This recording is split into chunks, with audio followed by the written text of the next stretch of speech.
Building airplane engines for the German army, this carmaker was developing the engineering expertise that would one day make their cars famous. But once they fell on the wrong side of the Nazis, the company almost never had the chance. It would take a daring design to bring this carmaker back from the brink and turn it into one of the most elite brands in history.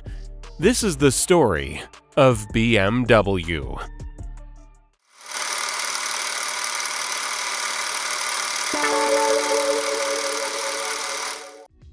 Chapter 1. Karl Rapp. BMW, as it's known today, starts with Karl Friedrich Rapp, a young mechanical engineer coming out of Ehingen, a southwestern part of Germany. Although not destined for greatness, Rapp would put gears into motion that culminated in a titanic force of engineering. In his early career, he worked as a technical designer for Daimler Motor and Gesellschaft, half of what would later become Mercedes-Benz. But he had much bigger aspirations. After gaining experience at Daimler, he left the major motorworks company to lead a company called Flugwerk Deutschland. This was Rapp's first introduction into the aircraft industry, where he oversaw an operation manufacturing engines and machinery. But the finances of Flugwerk Deutschland were failing, and the company was dissolved. Instead of abandoning the ship, Rapp was able to raise 200,000 Reichsmark of capital and establish his own enterprise in 1913, which he named Rapp Motor and Werke, on the same property as his former employee. Growth was rapid. Within just 2 years, the company was employing 370 workers. Rapp's business coincided with the beginning of World War I. As an aircraft engine producer, it was perfectly positioned to thrive, providing armament for German forces. Unfortunately, Rapp's engines had destabilizing problems that made them unreliable. Instead, it was his competitor, Gustav Otto, whose business took off during the war. Rapp Motor and Werke was almost forced out of business when, with the war still raging, the Prussian army grew desperate and ordered 600 engines from Rapp, saving the company. But there were conditions to the sale. Franz Josef Popp was sent to the company as a representative for the Austrian Navy. Like Rapp, he was a former Daimler worker, but he had a much more impressive resume, having worked as the head of a department at AEG, a prominent engineering firm from Vienna, and collaborating with the biggest mechanical powers in the country. During this time in the Navy, he convinced his superiors that Rapp Motor and Werke was perfectly suited for wartime production. What Rapp didn't know was that Popp was really coming to take his company. Chapter 2. A New Direction. Franz Popp went to Rapp Motor and Werke to ensure quality control. The army had made a big order and all standards needed to be met, especially because the company didn't have a strong reputation. Without high expectations, Popp was still shocked by what he found. The lack of management was causing chaos and threatening production. Popp wasted no time in taking over the role himself, earning the trust of the managing board and hiring a team of engineers that would power the company to success. At this point, Karl Rapp was ousted from his position and moved to a Californian engineering firm. Popp could see the potential of the facilities. After taking over, the company was renamed to Bayerische Motor and Werk, or BMW for short. In English, the name translates to the Bavarian Engine Works Company. Owing to its origins, the checkered white and blue logo draws on the flag of Bavaria, which was slightly changed to comply with trademark regulations, but still bears the same basic design. But it was still going to take a huge effort and investment. Fortunately, the flailing business attracted the interest of Camillo Castiglione, a prominent businessman who saw the same potential. Armed with the 3 letters that would become iconic, BMW was ready for production. The first machine off the production line was the BMW 3A, a straight-six aircraft engine that stretched out the blueprint for the company's future designs. There was a much bigger market waiting to be tapped: automobiles, and fate would push them increasingly toward it. After World War I, demand for aircraft engines effectively stopped. As a result of losing the war, German manufacturers were crippled by the Treaty of Versailles, which forbade German companies from constructing weaponry, including engines. Chapter 3. Towards automobiles. With huge manufacturing power and no customers, Franz Popp is left without a clear plan. Ingeniously, he used the company's resources to pivot to produce railway brakes, motorcycle engines, and farm equipment. BMW's facilities had by now converged with the headquarters of Camillo Castiglione's previous company, located in Lerchenauer Strauss Munich. 3 different manufacturing companies merged their operations in 1922 to strengthen the operation. But this would be Castiglione's final act, as he was charged with fraud and fled to Italy to avoid prosecution. Popp was now the sole leader at BMW. One of his first projects was to release their first independent vehicle, the R32 motorcycle. And this wasn't just any motorcycle, it set the world speed record. BMW was fast becoming known throughout Europe for its engineering prowess, and by 1928, after taking over the automobile company Fahrzeugfabrik Eisenach, BMW shifted its attention to the vehicles that would help them skyrocket to global success. With a 747cc side-valve engine, 3-speed manual transmission, and a top speed of 75 km per hour, the BMW 315 DA2 signaled that a big new player had arrived on the scene. Those in the car industry knew that with BMW's engineering capabilities, it had the potential to dominate the automobile world. But it wasn't until the late 1930s, models like the BMW 327, that the ingredients for success came together. The 327 demonstrated that the company could make a powerful and competitive touring car, showing off a grille on the front of the car that would become one of BMW's hallmarks. Popp consolidated BMW, buying up a number of smaller manufacturing companies, including an American company, which allowed them to circumvent the Treaty of Versailles and restart aircraft engine production. But Franz Popp resisted investing too heavily in aircraft production. During the 1930s, on the eve of a German-initiated World War, he was worried that it would erode the autonomy of BMW and eventually lead them to financial ruin. And he was right. The Nazi regime removed Popp from the head of the company when he didn't follow their directives. By the end of the 1930s, BMW was left as a bare-bones structure, heavily financed by government contracts and the war efforts, with a need to break into the commercial market to stay afloat. After World War II, the factory in Eisenach was taken over by Soviet forces, who used the BMW logo to produce their own cars. They failed to achieve the quality of the originals, but it signaled how valuable the name had already become. In 1951, 2 decades after the company had been caught in the war, with the copycats finally out of the way and the war finished, BMW emerged with a bang. A large luxury car flaunting the company's cutting-edge technology. The BMW 501 had clean curves, a spacious interior, and 100 horsepower, generated from a light, efficient V8 engine. It was exactly what the automaker needed to kickstart their operations again. Chapter 4. On the Ropes.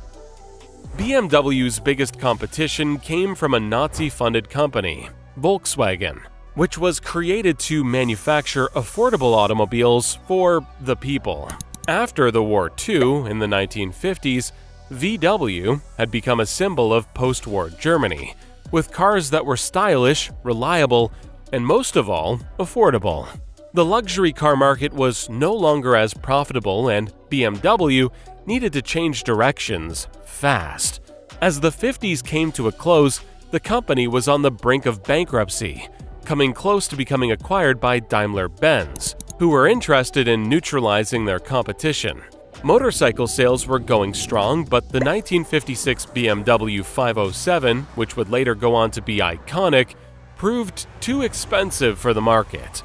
BMW was hoping to revive its sporting image with the 507, and while they were able to tout some famous buyers like Elvis Presley, high production costs left them with a loss of 15 million Dutch marks. To make matters worse, in 1954, BMW released the Isetta, which completely flopped. Resembling the size of a modern-day smart car, consumers simply found it too small.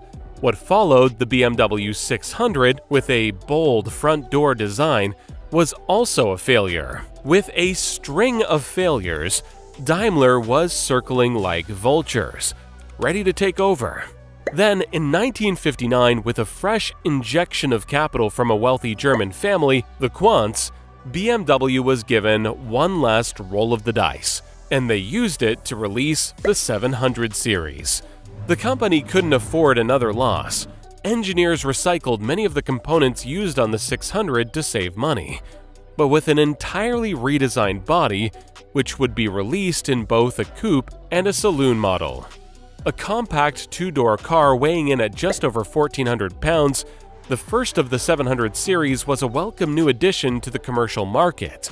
It provided much more space than many of its small car competitors and also proved to be a high-performance vehicle, competing and succeeding in several motorsport events, and single-handedly rescued BMW from bankruptcy. However, seeing out the 1950s, BMW was still operating at a loss. A few years later, the BMW 1500 series, also known as New Class, guaranteed the future stability of the company. It was even more affordable than the 700 series, offering a four-door compact sedan model that appealed to families. On its release in 1962, BMW broke even, turning over 294 million marks. The following year was even better. Sales had jumped up almost 50% to 433 million marks. By 1972, faith in the company was restored, and a giant new headquarters was completed, designed to resemble a four-cylinder engine. Carving into the Munich skyline, it signaled a grand new project was coming, with a new target. Chapter 5. Back to sporting roots.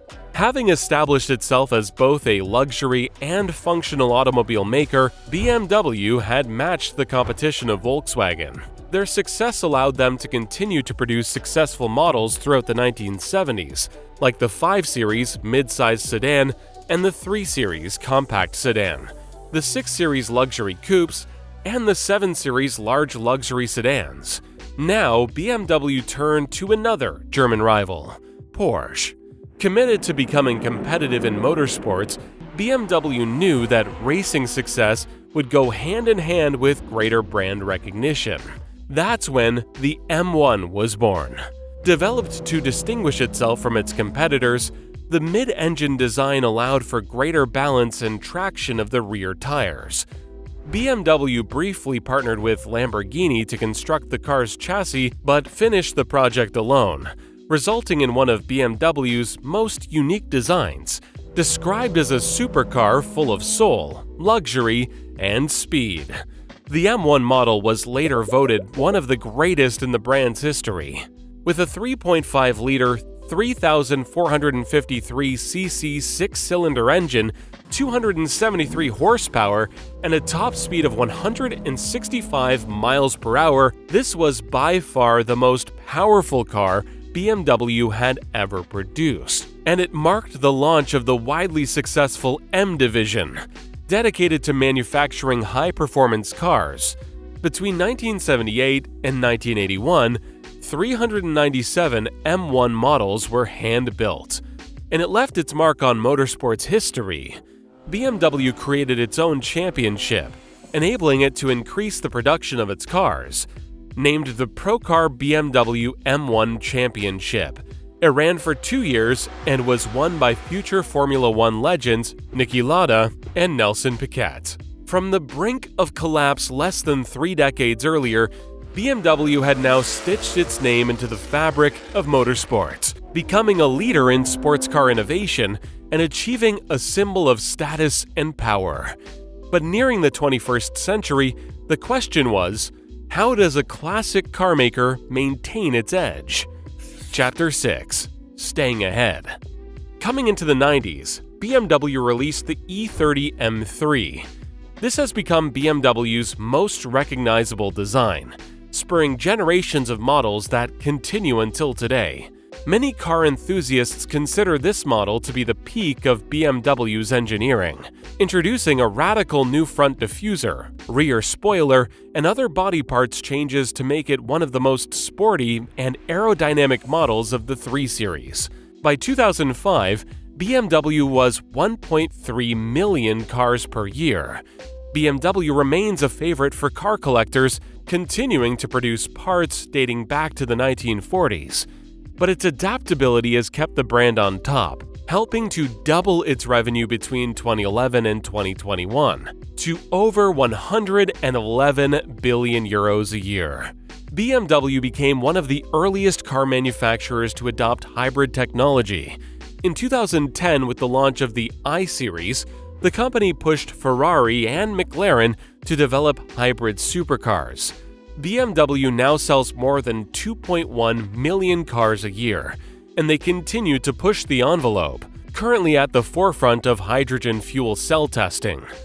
But their main focus has been in between these two extremes, balancing cutting-edge automobile engineering with their trademark style. The BMW M2, released in 2015, epitomized this balance, mixing the classic feel of the 20th century BMWs with modern technology. The M2 is one of the company's most popular releases and the definition of a sports car. Beginning as an engineering company manufacturing aircraft engines, BMW emerged from a complicated early history to rise up to the juggernaut of Volkswagen, carving out its own identity in the luxury and sports car markets. In 2023, it had the highest brand ranking in the United States, bridging the gap between prestigious high-end automobiles and accessibility.